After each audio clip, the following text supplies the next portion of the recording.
10장에 있는 말씀입니다. 사도행전 10장. 사도행전 10장.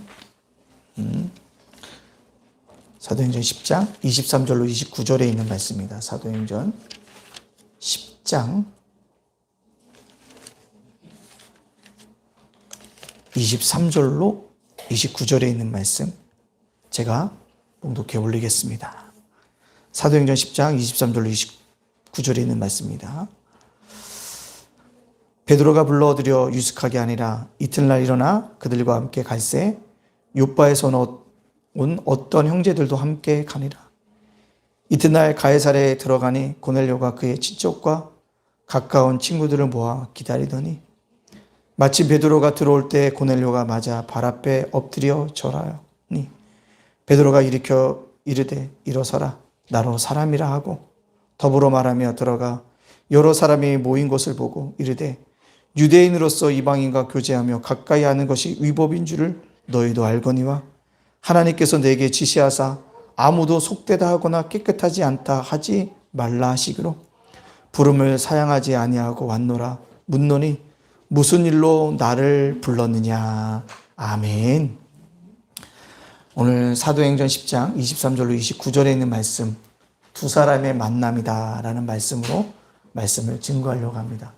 우리 앞뒤 옆 사람과 한번 인사해 보겠습니다. 네? 우리의 만남은 아름다운 것입니다. 시작. 우리의 만남은 아름다운 것입니다. 다시 한번요. 시작. 우리의 만남은 아름다운 것입니다. 아멘. 참 만남이라는 거 소중합니다. 어제 목사 안수식이 있어서 대방동에 가서 안수를 하고 왔는데요.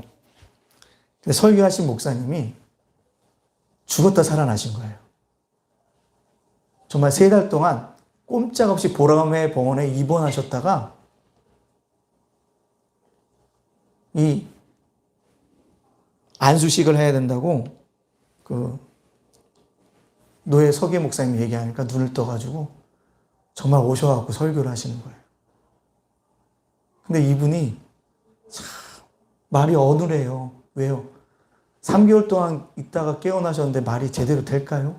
안 되는데 설교를 무려 1시간 넘게 하시는 거예요. 목사 안수 받는 사람이 한 12명 되는데 야, 다들 표정에 나 지쳤는데 그만했는데 근데 이 말씀이 나 지쳤는데 그만 좀 했으면 좋겠다는 얼굴에 이렇게 제가 단에서 이렇게 안수하려고 이렇게 앉아서 보니까 다들 그래요. 뭐 성중들도 알고. 근데 왜 그러냐? 목사님 말씀이 계속 반복해요. 제가 초등학교 3학년 때 예수를 믿었다가 기능사 1급 자격증을 따가지고 떼돈을 벌다가 욕심부려서 두들겨 맞아갖고 목사가 돼가지고 아프니까 다시 내가 목사로서 사명했고 그게 1절이었어요. 다시 또 2절 하는데 내가 초등학교 때 3학년 때 시작을 해가지고 기능사 1급 딴 얘기를 하고 그다음 교만해가지고 쫄딱 망했다가 내가 다시 목사가 된 얘기를 2절 하시는 거예요. 그래도 또 3절에 이제 새롭게 뭔가 시작할 또 얘기를 하시는 거예요. 내가 초등학교 3학년 때 예수를 믿어가지고 기능사 1급을 따가지고 그런 얘기를 하시는 겁니다. 그 얘기를 하시는 거예요. 그 얘기를 몇 절까지 하시면 10절은 하셨어요. 저처럼 이렇게 빨리 말씀한 게 아니라 이렇게요. 제가 초등학교 때 3학년 때 이러시면서 말씀을 하시니까 엄청 그랬어요. 근데요, 그분이 그런 얘기를 하시는 거예요. 그때 제가 설교를 하다 보니까 죽책맞게 1시간이 넘었네요. 근데요, 저와 여러분이 오늘 어떠면 마지막 만남일 수도 있기 때문에 제가 간증을 한 겁니다. 언제 한번 1시간 넘는 이 반복되는 설교를 한번 들어보시겠어요? 여러분, 우리의 만남은 소중합니다. 오늘 목사로 임직받으신 분들, 저의 만남도 소중합니다. 우리의 만남이 영원까지 이루어지기를 간절히 바랍니다. 라고 설교를 마치시는데 그 말에 아주 당은혜를 받았습니다. 만남. 우리가 옆에 있는 분들이 참 영원할 것 같지만 그렇지 않아요. 그렇지 않다라는 것입니다. 만나면 언젠가 반드시 뭐가 있습니까? 헤어짐을 전제로 하고 있다라는 사실입니다. 우리도 인생을 살아가면서 속에서 만남이 중요하다고 그러잖아요. 세 가지 만남이 중요하다고 그러잖아요. 뭡니까? 좋은 부모를 만나고, 좋은 스승을 만나고, 좋은 배우자를 만나는 게 중요하다고요. 근데 인간관계 중에 특별히 배우자를 만나면 변합니다. 결혼하기 전에는 당신 없인 못 살아 라고 하고 결혼합니다. 근데 이혼할 때 뭐라고 합니까? 당신 때문에 이혼한다고 얘기를 한다는 거죠. 수많은 사람이. 당신 때문에. 결혼 전에 당신 없인 못 살아 했는데 이혼할 땐 당신 때문에 이렇다는 것입니다. 우리의 인간관계는 영원하지 않다라는 것입니다. 감정에 기복이 있고 부침이 있다는 사실들을 우리가 보게 되어집니다. 그러나 이런 인간적인 만남을 뛰어넘어서 영원하고 본질적인 만남이 있습니다. 바로 누구의 만남일까요? 예수님과의 만남입니다. 예수님은 우리가 때로는 좀 모자랄 것 같고 부족해 보여도 그것을 다 안고 만나주시는 분이라는 것입니다. 그래서 우리는 누구예요?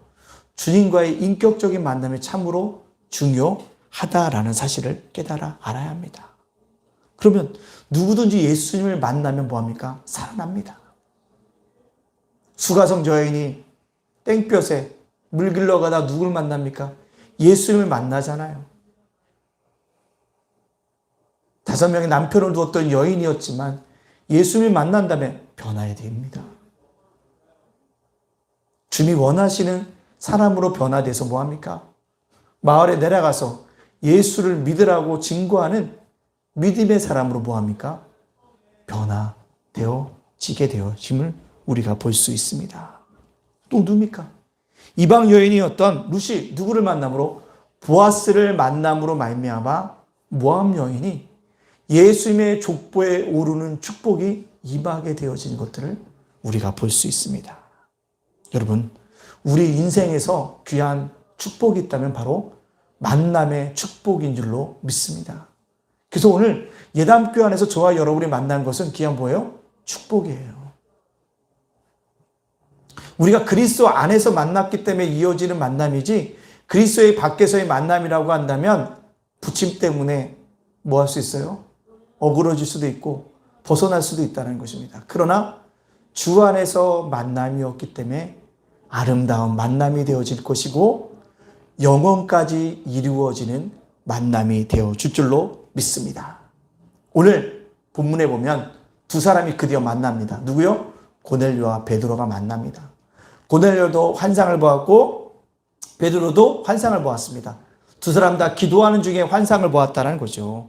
그래서 성령의 음성에 따라서 베드로도 고넬료가 보내온 하인과 부하들을 따라갔더니 고넬료를 만나게 되어졌다는 것입니다. 오늘 우리는 이 두 사람의 만남이 단순한 만남이 아니라 성령 안에서의 만남인 것을 깨달아 알아야 합니다. 즉 성령 안에서의 만남인 것은 본인들의 의지가 아니라 성령의 인도하심과 계획하심 속에서 만남이었다는 사실입니다. 따라서 우리의 만남도 어떤 만남이 되냐면 성령 안에서의 만남이 되어져야 합니다.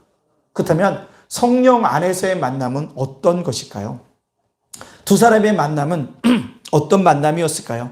우리가 사모해야 될 만남은 어떤 것이었을까요?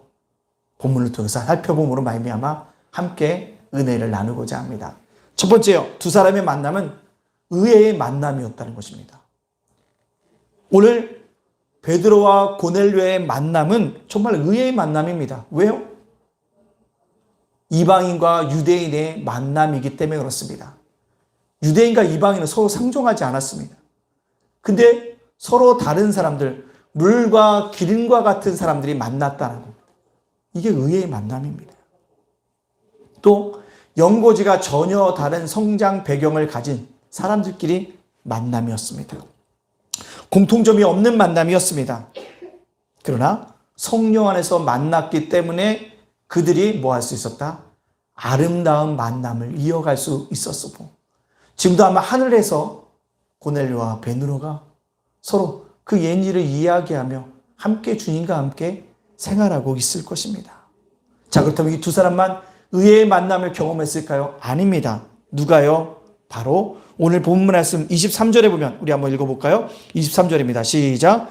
베드로가 불러들여 유숙하게 아니라 이튿날 일어나 그들과 함께 갈새 욥바에서 온 어떤 형제들도 함께 가니라. 베드로만 고넬료와 의의 만남을 한 것이 아니라 베드로와 함께 온 형제들이 있었다는 것입니다. 근데 이 형제들이 누구였냐? 사도행전 11장 12절에 보니까 이렇게 말씀하고 있습니다. 제가 봉독합니다. 성령이 내게 명하사 아무 의심 말고 함께 가라 하심에 이 여섯 형제도 나와 함께 가서 그 사람의 집에 들어가니, 베드로가 예루살렘 교회에 가서 고넬료에게 복음 증거한 일을 보고하는 시간을 갖습니다. 그때 고넬료의 집에 간 사람이 자기뿐만 아니라 욥바에서 함께 온 여섯 형제, 6명과 함께 갔다라는 것을 이야기하고 있습니다. 그 6명은 누굽니까? 욥바에서 베드로가 다비다를 살린 것을 본 목격자들이었습니다. 그 욥바에서 베드로와 함께 무드장이 집에 유숙했던 사람들입니다. 베드로가 기도할 때 고넬료가 하인과 부하를 보는 것을 만났던 목격자들이었습니다. 그리고 이 여성세도 누구요? 베드로와 함께, 고넬료와 보낸 사람들과 함께 고넬료의 집에 가서 정말 이방인이었던 고넬료를 만나게 되어집니다. 의의 만남이었다는 것이죠. 이 형제들도요, 복음이 유대인만 구원 주는 것이 아니라 이방인들에게도 주어지는 것을 깨닫게 되어지는 의의 만남, 역사적인 사건을 이룩하게 되어짐을 볼 수 있습니다. 사랑하는 예담가족 여러분들, 예기치 않는 의의 만남은 꼭 기억할 것은요, 하나님이 주시는 만남일 수 있다는 사실을 알아야 합니다. 또 그것을 통해서 하나님이 주시는 분명한 의미가 있다는 것을 알아야 합니다. 또 오늘 본문 말씀에 보면 그들만 의의 만남을 한 것이 아니라 고넬료 집안에도 베드로를 만나는 의의 만남이 있었습니다. 우리 24절에 이렇게 얘기하고 있습니다. 이튿날 가이사랴에 들어가니 고넬료가 그의 친척과 가까운 친구들을 모아 기다리더니, 고넬료의 집에도 베드로를 기다리는 베드로의 친구들과 친척들이 있었음을 보게 되어집니다. 고넬료가 한상을 통하여서 내가 경건한 부하들과 경건한 하인들을 보냈다고 하는데 설마 오겠어? 라고 기다렸다는 거죠. 그때 뭐합니까? 정말 왔다라는 것입니다. 고넬료와 고넬료의 친척들, 친구들도 베드로를 만나는 의의 만남의 영속을 가지고 있음을 보여주고 있습니다. 이처럼 유대인들이 이방인 공동체에게 복음을 전하는 역사적인 사건이었다는 사실을 우리에게 보여줍니다. 지난번에도 말씀드렸지만 고넬료는 아직 복음 안에 온전히 세워진 사람은 아니라고 말씀드렸습니다. 근데 그가 베드로가 om으로 말미암아 이제 완전한 복음을 듣고 이방인의 공동체가 어떻게 해요? 복음의 공동체로 새롭게 변하게 되어진다는 사실들을 우리에게 보여주고 있습니다. 고넬료와 베드로도 의의 만남이었고, 베드로와 6 형제도 고넬료를 만나는 의의 만남을 이루었습니다. 또한 고넬료와 그의 친척들과 친구들도 베드로를 만나는 의의 만남들을 가지고 게 됨을 우리에게 보여주고 있습니다. 우리가 꼭 기억할 것은 성령 안에서의 만남은 의의 만남이었다는 거죠. 우리를 보세요. 우리가 어디 세상에서 만날 사람들입니까? 아니에요. 성령 안에서 만났기 때문에 오늘 저와 여러분이 이곳에서 뭐하고 있다는 거예요? 만나고 있다는 것입니다. 우리의 만남은 어떤 만남이요? 성령 안에서의 만남이었기 때문에 의의 만남이었다는 사실들을 꼭 깨닫고 살아가야 한다는 사실입니다. 빌립 집사도 광야에서 에디오피아 내시를 만나서 전도했습니다. 성령의 인도함 받았기 때문에 에디오피아 내시를 만날 수 있었다는 것입니다. 작은 도서관을 하고 있는데요, 참 은혜스러운 게 뭐냐면 의의 만남을 하게 되어져요.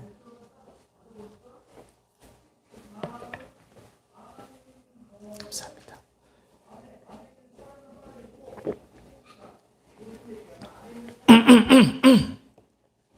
정말 감사한 게요. 정말 의외의 만남들을 가지게 되어집니다. 근데 하나님이 보내주시는 사람들 보면요. 미안하지만 우리 도서관에 오는 사람들이 목사님 아들들이 많아요. 그 대부분 다 성대 애들입니다. 박사과정에도 있어요. 그런 걸 보면 참 하나님이 도서관에서 자원봉사하게 하는 사람들까지도 모아하는구나. 간섭하고 있구나라는 사실들을 깨닫게 되어집니다. 그게 뭘까요? 성령 안에서의 만남이라는 것입니다. 깜짝 놀랐습니다. 어떤 목사님 아들이 왔는데 처음에 아들이라고도 안 밝혀요. 껄렁껄렁해요. 몇 마디 나다 보니까 우리 아버님이요. 예, 목사님네 교회 가서 봉사해도 된대요. 아 그래요? 어떻게 저를 알고요? 저희 아버님이 부산 무슨 교회 목사님이신데요. 이 교회에 대해서요. 홈페이지를 다 뒤져보고 설교도 들어보더니 복음적인 목사님이라 너 가서 봉사해도 되겠다고. 봉사하러 왔어요. 그래서 몇 개월 정도 봉사할 거니? 그러니까 저 1년 이상 할 겁니다. 목사님 제 얼굴 지겹도록 볼 겁니다. 이렇게 얘기하고 가더라고요. 그러니까 어제도 와서 봉사 열심히 하고 갔습니다. 의외의 만남. 사랑하는 예담가족 여러분들, 성령 안에서 주어지는 만남은 이처럼 의외의 만남이었다는 사실입니다. 따라서 오늘 우리 함께 드려지는 이 모든 분들을 성령 안에서 의외의 만남으로 예담교회 안에서 맺어준 믿음의 동역자인 것을 기억하시고 오늘 만나면 예배드리고 끝나면 정말 기쁜 마음으로 교제를 나눠줄 수 있는 우리 예담 가족들이 되어지기를 간절히 소원합니다. 두 번째 만남은요. 두 사람의 만남은요. 사모함과 기다림으로 비롯되었다는 것입니다. 의외의 만남을 이루기 위해서는요. 미안하지만 사모함과 기다림이 있어야 한다는 사실입니다. 오늘 24절과 25절에 이렇게 얘기합니다. 이튿날 가이사랴에 들어가니 고넬료가 그의 친척과 가까운 친구들을 모아 기다리더니 25절 마침 베드로가 들어올 때 고넬료가 맞아 발 앞에 엎드려 절하니 드디어 베드로와 고넬료가 만났습니다. 이 만남을 위해서는요. 고넬료는 사모함으로 기다렸다는 것입니다. 사모함과 기다림이 만남의 힘이 되어진다는 사실입니다. 고넬료도 환상을 보고 환상 속에서 베드로를 만나게 하실 그분을 기대하고 있었다는 것입니다. 바로 기다리고 있었다는 것입니다. 베드로에 대한 연모가 아니라 뭐예요? 베드로가 전해줄 복음에 대한 사모함이 있었기 때문에 만났다는 것입니다. 오늘 기다리더니라는 표현은 보통 기다림이 아니라 메시아를 기다리는 기다림과 같은 기다림을 의미하고 있다는 것입니다. 그런 간절함과 그 뜨거운 마음으로 사모하고 기다렸더니 누구를 만났다는 거예요. 그토록 만나고 싶어했던 복음의 정수를 들을 수 있는 베드로를 만나게 되어졌다는 사실입니다. 고넬료가 환상을 보고 하인을 보냈는데 그 하인이 돌아올 때까지 기다리고 기다렸더랬습니다. 그 환상을 봤지만 그 환상이 틀리면 어떡하지? 그런 의심의 마음도 있지 않았을까요?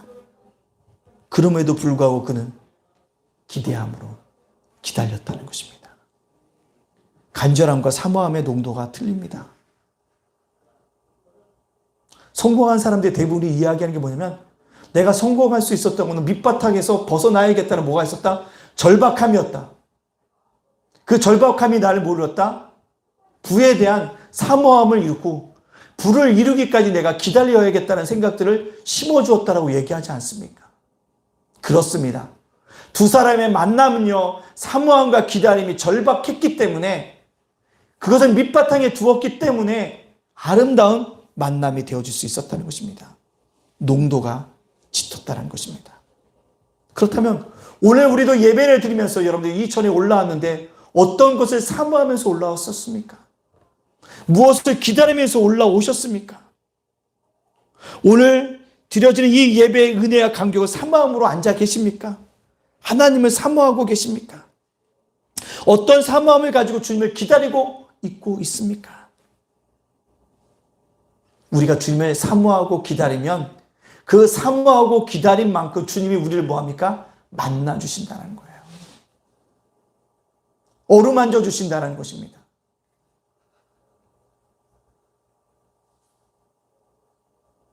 그 은혜가 있다는 거죠. 어제 그분 목사님 올해 나이 73이래요. 근데 그분이 얘기해요. 내가 여태껏 복음을 증거했는데 죽었다 살아났다 보니까 복음이 새롭게 보이더라. 지금까지 내가 복음을 잘못 전한 것들 뭐하더라? 후회하더라. 여러분, 오늘 드리는 이 한 시간 주님을 정말로 사모하십시오. 주님의 음성을 정말로 기다리십시오. 그러면 여러분 속에 하나님이 사모하는 만큼 여러분의 하나님을 만나게 되어질 것이고, 여러분의 기다린 만큼 하나님의 음성이 여러분들 마음속에 심어주는 은혜가 있게 되어 줄 줄로 믿습니다. 그래서 우린 뭐예요? 사모함과 기다림으로. 그럴 때 진정한 만남이 이루어진다는 것을 우리에게 보여주고 있다는 사실입니다. 고넬료가 왜 베드로에게 엎드렸을까요? 그것은 노예가 주인이 하는 행동이에요. 그것은요, 사모함과 기다림의 결정판이었다는 거죠. 그만큼 사모함과 기다림의 현장이 되어진 것을 보고 강력한 편으로 엎드려지고 있다는 사실들을 우리에게 보여주고 있다는 사실입니다. 이것을 통해서 깨닫는 게 무엇입니까? 인간도요, 육적으로도요, 사모함과 기다림이 있으면 뭐합니까? 되어진다는 거예요. 어제 그것이 알고 싶다에 보니까요, 주식 열풍에 대해서 얘기 나오더라고요. 그래서 깜짝 놀랐어요. 한 달에 주식으로 보면 월 1,000만 원씩 받는 사람들이요, 나이 많은 사람인가 봤더니 아니에요. 31살, 34살 먹은 사람들이 주식으로 1,000만 원씩 이익을 남긴다는 이야기를 들었어요. 근데 그들이 그래요. 자기들이 주식 투자하면서 가장 원망스러운 이야기인데 그게 뭔지 아냐면 아무것도 안 하고 꽁돈 먹는 것처럼 생각하는데 그렇지 않다는 거예요. 공부한다는 거예요. 그리고 언제 팔아야 될지를 끝까지 연구하고 있다가 기다렸다가 매수 포인트에 딱 팔아야지만 이익이 남는다는 거예요. 근데 많은 사람들이 매수 포인트도 모르고 가만히 있다가 올랐네 파는 게 아니라는 거예요. 12시간씩 이상씩 공부한다는 거예요. 그게 사모함이잖아요. 그게 기다림이지 않겠어요? 봤더니 책들이 옆에 이렇게 쌓여있어요. 주식 투자하는 사람들도 하물며 사모함과 기다림으로 대박을 기다리는데, 영원한 만남이고 본질적인 만남, 예수 그리스도를 향한 우리의 사모함과 기다림이 그보다 더 해야 되지 않겠습니까? 이제 우리 다시 뭐 합니까? 기도해야 할 때예요. 주님의 만남과 사모함과 기다림으로 있어야 합니다. 그래서 이번에 다니엘 기도에 저는 사모함과 기다림으로 기도하고 있습니다. 21일 동안 하다 보니까 11월 달에 이걸 딱 모임을 잡고 나다 보니까, 이 기도회를 잡고 나다 보니까 왜 이렇게 저녁 모임이 많이 잡히는지 모르겠어요. 다 거절했습니다. 목사님 안 되겠어요. 제가 다니엘 기도회에서 참석하지 못할 것 같습니다. 사모합시다. 다니엘 기도회를 통해서 하나님이 부어주실 은혜와 폭포수와 같은 간증들을 사모하면서 우리가 기도합시다. 설교하지 않을 겁니다. 저분들 다 간증하는 사람들이에요. 다시 뜨겁게 찬양해서 우리가 기도하면서 나갑시다. 이러한 사모함과 기다림이 있으면 분명히 고넬료와 베드로가 만남처럼 예기치 않는 만남의 역사를 하나님이 우리를 통해서 이루어 가실 줄로 믿습니다. 그때까지 사모함과 기다림을 가지고 사십시오. 아니요, 육적인 일도요, 사모함과 기다림이 있으면 이루어질 때가 있습니다. 그것을 깨닫고 사모함과 기다림으로 살아갈 수 있는 우리 모두가 되어지기를 간절히 소원합니다. 세 번째요, 두 사람의 만남은요, 자기 주제를 파악했기 때문에 이루어졌습니다. 주제 파악을 했다는 것입니다. 고넬료가 발 앞에 엎드렸을 때 절을 하니까 베드로의 반응이 어땠습니까? 그래, 내가 당연해야지라고 얘기했을까요? 아닙니다. 26절을 보세요. 베드로가 일으켜 이르되 일어서다 나도 사람이라 하는 거. 나도 사람이라 하고 뭡니까? 나도 사람이야. 신이 아니야. 특별한 사람이 아니다. 특별한 은혜를 받은 사람처럼 취급하지 말라. 나도 너희와 똑같은 사람이다 라고 말하면서 엎드려 고넬료를 일으켜 세운다는 사실입니다. 이것은 베드로가 주 앞에서 고넬료와 자기도 동등한 사람이라는 것을 고백하는 행동인 것입니다. 베드로가 누굽니까? 그는 교회의 수장입니다. 중풍병자도 일으켜 세웠습니다. 안진뱅이도 일으켜 세웠습니다. 죽은 자도 일으켜 세웠던 분이 그가 아닙니까? 교만할 수도 있었지만 사람으로서 자신의 한계를 부인하지 않고 한계를 인정했기 때문에 일으켜 세웠다는 것입니다. 베드로가 달라졌습니다. 이전에 그는 어떤 사람입니까? 무리를 걸어오시는 예수를 보고 자기도 성급한 마음으로 무리를 걸어가겠다고 요청했던 사람이 아닙니까? 다 줄을 버릴지라도 나만은 줄을 버리지 않겠다고 이야기했던 사람이 아닙니까? 예수님을 잡으러 왔을 때 대상 말고의 그 귀하의 길을 칼로 잘랐던 사람이 이 베드로가 아닙니까? 모든 것을 호호장담하고 과격했던 그 베드로가 달라졌다는 거죠. 자신에게 영광과 존귀와 관심이 쏟아질 때 단호히 거절했다는 것이요. 왜요? 자기 주제를 파악했다는 것입니다. 나는 주님을 3번씩이나 부인했지. 내가 자랑할 것이 무엇인고? 그리고 자신의 영광을 돌리는 것이 아니라 누구에게요? 하나님께 영광을 돌리는 인생이 되어졌다는 사실입니다. 하나님 앞에서 자기 주제를 잘 파악하면 놀라운 만남을 우리에게 이루어진다는 사실입니다. 주제 파악을 해야 됩니다. 저는 주제 파악을 하는 것을 조직신학적으로 이렇게 얘기하는 건 좀 그렇게 있지만 성화라고 이야기합니다. 내가 좀 더 뭐예요? 하나님으로 같이 예수님을 닮아가는 것으로 편해지고 있다는 거. 성화의 가족이라고 생각합니다. 왜요? 수많은 사람들이 만남을 이어가지 못하는 이유 중에 하나가 자기 주제를 파악하지 못하기 때문에 그렇다는 사실을 보게 되어집니다. 베드로도 큰 보자기 한 사람을 봤을 때 부정한 음식을 먹으라고 했을 때 먹지 못하겠다고 이야기했습니다. 그때 주님이 내가 속되다 한 것을 왜 먹지 못하냐는 말씀을 깨닫게 되어집니다. 그때 그가 깨달은 게 뭡니까? 이방인들에게도 복음을 증거하는 것을 나중에 깨닫게 되잖아요. 사실 유대인들은요, 이방인들을요, 더러운 개와 같은 존재로 여겼습니다. 접촉해서는 안 된다고 생각했습니다. 이방인에게 구원이 없다고 생각했습니다. 그러나 하나님은 그 이방인들을 구원하셨음을 깨닫게 되었습니다. 자기와 이방인이 다 구원받은 백성이라는 걸 깨달았으니까 자기만 우월한 존재, 선민이 아니라는 것을 알았다는 것입니다. 자기 주제를 파악했기 때문에 이 만남이 이루어질 수 있었다는 사실입니다.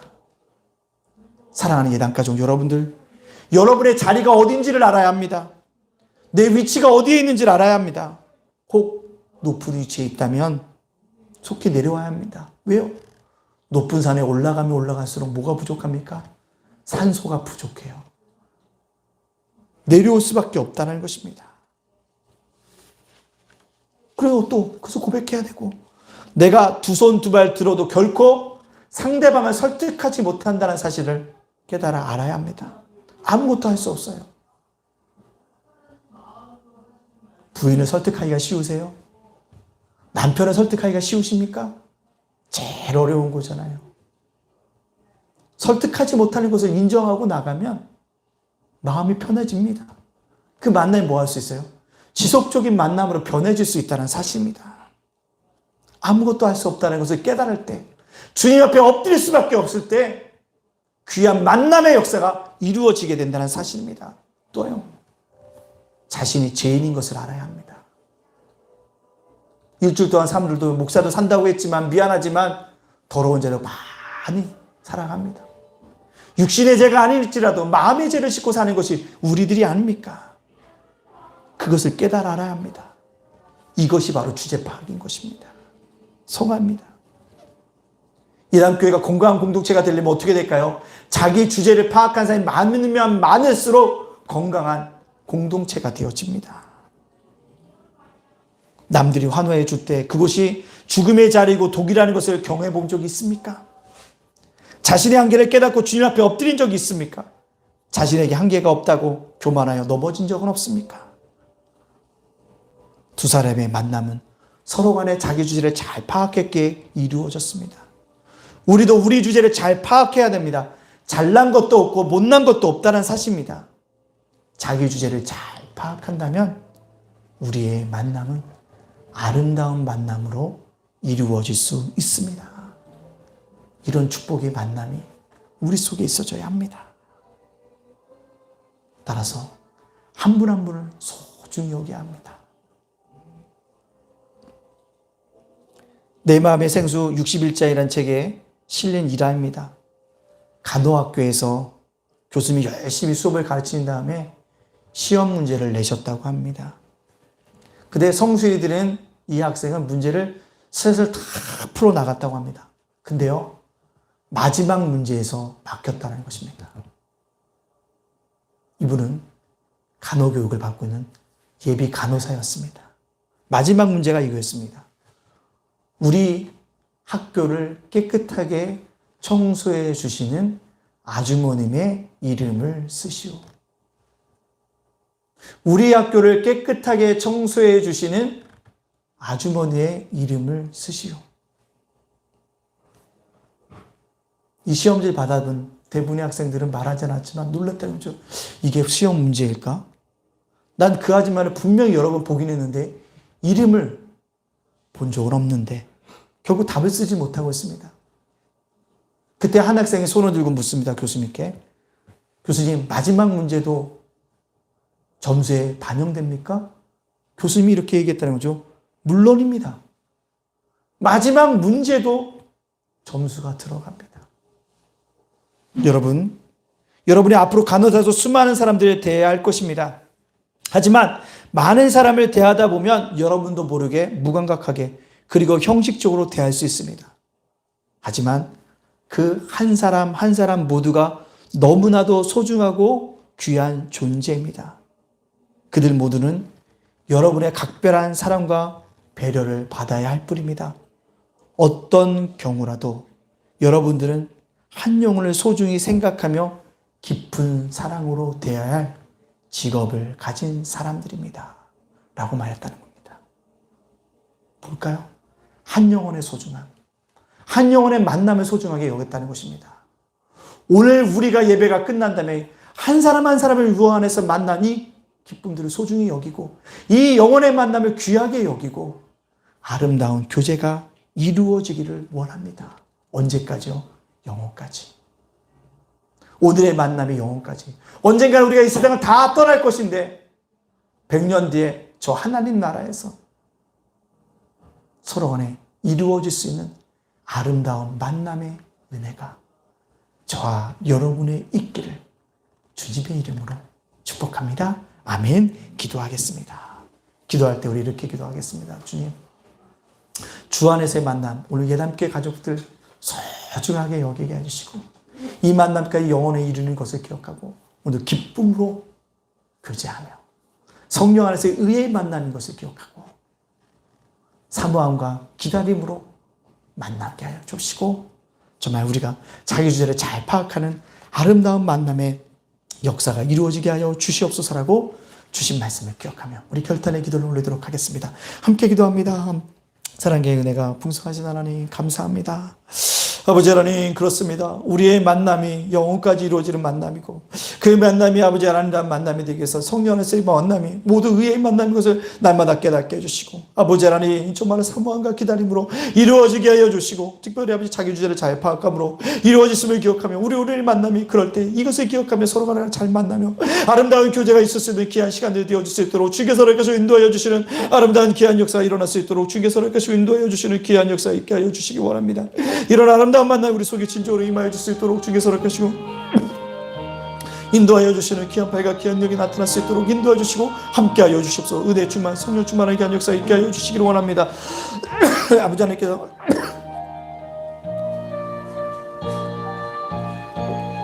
두 번째로 기도할 것은요, 이 함께 부흥과 현장 예배 회복과 다니엘 기도회를 위해서 이 시간 우리 합심해서 기도하며 담대히 나가겠습니다. 함께 기도하겠습니다. 사랑의 하나님 감사합니다. 그렇습니다. 우리 예단교회 날마다 어려운 가운데 있지만 부흥하고 성장하는 아름다운 교회가 되게 해주시고 끝까지 죄의 땅 속에서 이름을 해줄 수 있는 아름다운 교회로 성장하고 부흥할 수 있도록 주께서 이렇게 인도하여 주시는 아름다운 귀한 역사 일어날 수 있도록 하나님께서 이렇게 인도하여 주시는 귀한 역사 있게 하여 주옵소서. 오늘부터 시작해 다니엘 기도에 주께서 함께 하시고 아버지에게 부르짖는 말이면 한국교회가 돌아오게 하시고 한국교회가 새로워질 수 있는 계획이고 교회가 일어나는 귀한 역사 일어나며 우리 교회 다전 역사 일어날 수 있도록 인도하여 주시길 원합니다. 현장 예배가 회복되어지는 귀한 역사 일어날 수 있도록 주께서 이렇게 인도하여 주시는 아름다운 귀한 역사 일어날 수 있도록 주께서 이렇게 인도하여 주시는 아름다운 귀한 역사